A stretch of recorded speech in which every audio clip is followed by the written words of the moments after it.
My name is Ivan Pulinkala. I'm a professor of dance at Kennesaw State University and Dean of the College of the Arts, currently serving as the interim provost and vice president for academic affairs. The following presentation highlights my work as a choreographic artist over the past few years in a process I term disruptive collaboration. Traditional choreographic processes typically call for the development of artistic choices based on the aesthetic values outlined by the choreographer, serving as the primary content creator. Other artistic collaborators often respond to the choreographer's primary intellectual, physical, and aesthetic choices, often entering the process after it begins to physically and aesthetically manifest. This traditional process follows the logic that one vision should guide the development of the creative process, with the choreographer bringing their ideas to the project first and then inviting collaborators to respond in support of their vision. My process intentionally defies the norms of traditional choreographic inquiry to engage the collaboration of other artists and disciplinary experts in a process sequencing that changes the outcome and the choreographic product. The principle I am hoping to share with you today is best understood in the context of individual choreographic works with tangible examples from my body of scholarship. For this purpose, I'm going to highlight 3 recent works: Metamorphosis, a work that premiered in 2017, Moondust, a work that premiered in 2020, and a new work that was filmed in summer 2021, featuring a collaboration led by a colleague from Georgia Tech. Metamorphosis was a 45-minute evening-length work created to celebrate the opening of the dance theater on the Marietta campus. This work remains the most complex collaboration I have ever attempted, as it involved a scenic designer, a visual effects designer, a lighting designer, a costume designer, a student researcher collecting qualitative personal interview data, 2 original musical scores commissioned from a student composer and a professional choral composer, and a live chorus of 60 singers who appear in the final moments of the work. The theme of transformation was inspired by the renovation of the old theater on the Marietta campus into a state-of-the-art dance theater. However, I decided to use the theme metaphorically to explore the transformation of mind, body, and spirit that occurs through education. To disrupt the traditional choreographic process that would typically begin in a studio and typically involve the creation of movement, I worked with an undergraduate student to conduct interviews across campus exploring the idea of educational transformation. I wanted my directed study student to understand the principles of IRB protocols, qualitative interview techniques, data collection, transcription, and triangulation. The interviews were videotaped with volunteer consent and then juxtaposed into a short video montage that became the central core of the work. The interviews sparked ideas for 2 large scenic pieces that included an abstract structure representing the synapses of the brain, as well as a large book representing the repository of knowledge. The visual designer then played with these ideas, building an LED wall on the cover of the book that served as a background for some of the choreographed movement. A montage of the interviews played in the center of the work, contextualizing several different personal narratives into one story of educational metamorphosis. The musical score responded to these interviews, and the choral composer used poetic prose from Greek philosophers around the theme of knowledge empowerment to develop the lyrics for the chorus. Finally, after months of researching and designing, came the actual choreographic process. At this point, extremely limited by the choices made by the design team. The score had been created, the scenic structures designed and built, the interviews triangulated, and the lighting and costume designs well underway.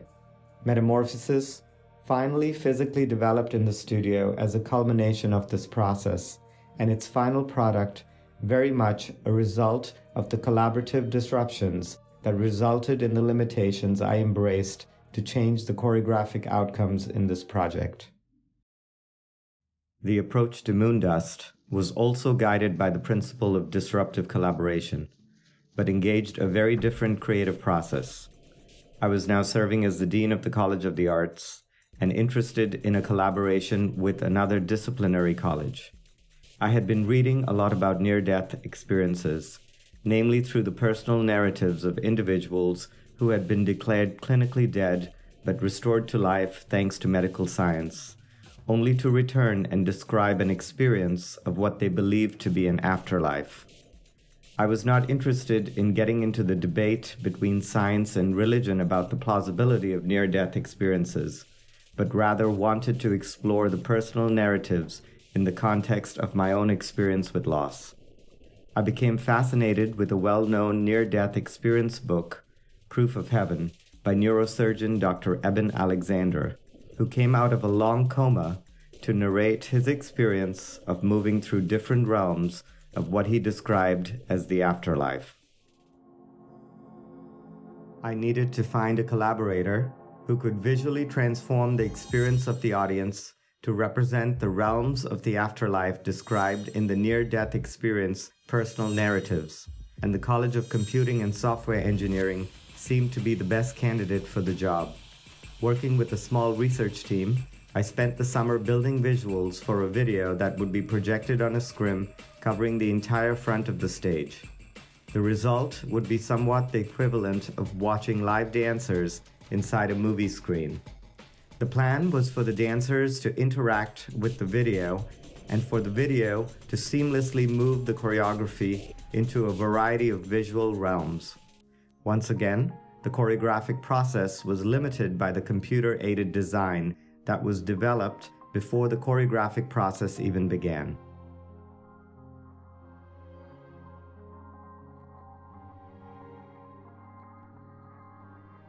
Allowing my computing and software engineering collaborators the primacy of content development within the confines of the theme was a welcome disruption to my choreographic process that now required the dancers to be at a particular place in a particular way to interface with the visual design as the movement was being created for this work.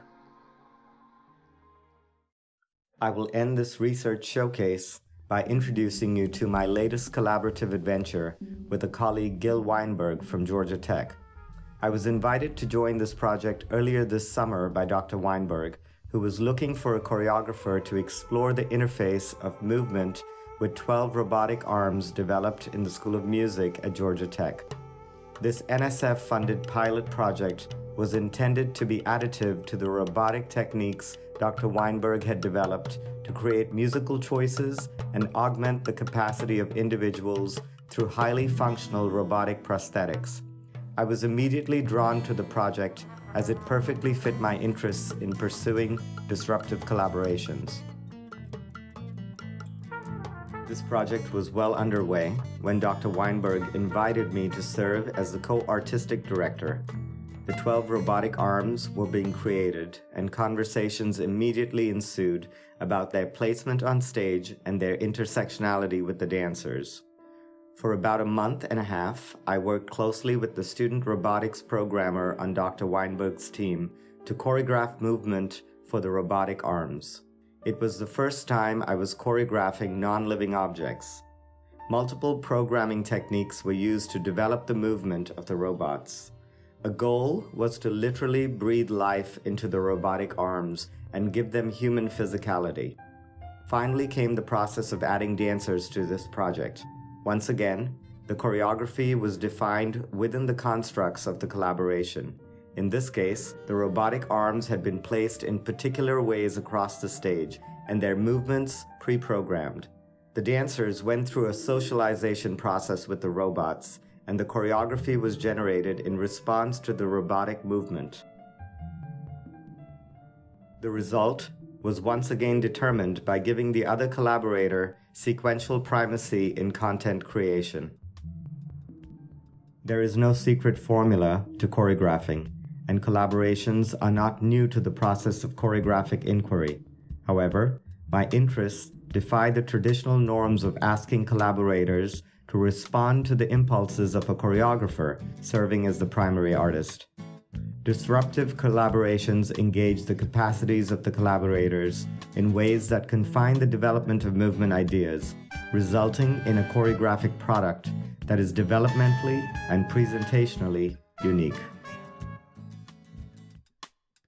Through my invisible revelations,